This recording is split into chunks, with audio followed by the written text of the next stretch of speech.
Lily is missing. My alarm went off at 6:30 a.m. Another day. I got up, made breakfast, and went to Lily's room to wake her up for school. I knocked, no answer. Sigh, I loved my daughter, but she could sleep through a hurricane while it ripped off the roof.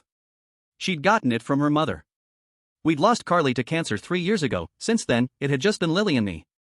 But I needed her to get up. I had to drop her off at school and get to work. Come on, sweetie. Rise and shine. Hearing nothing, I opened the door to wake her. The room was empty. I searched the rest of the house, kitchen, laundry room, guest room, even the basement. Nothing. I started to panic. She was only 8, too young to have gone off on her own. I checked the doors and windows, no signs of forced entry. I looked everywhere, cabinets, closets, under beds, in bathtubs. Nothing. I went to my neighbor's house asking about her, but he just looked at me like I was crazy. I probably looked it. I called my parents, no answer. Thinking maybe I'd dropped her off and forgotten, I raced to her school. I went to the administration, but they asked what I was doing there and had me escorted out. Then I thought maybe I accidentally took her to work. I sped to my office, figuring they'd remember her from Take Your Daughter to Work Day last year. I looked for Nancy and Beth. They'd both met her, but neither was at their desk. I ran to see if she was in my office, no luck.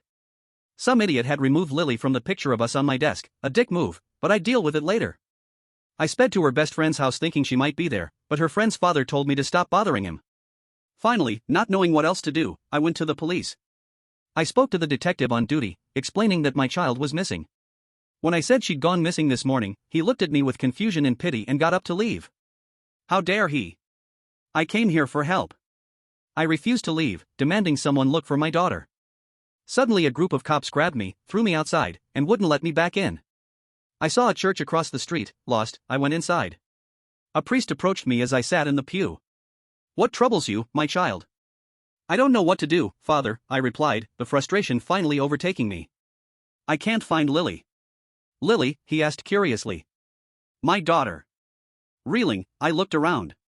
And then I realized my neighbor, my co-workers at the office, the picture on my desk, the officers at the police station, the people on the street, the worshippers at this church. All men.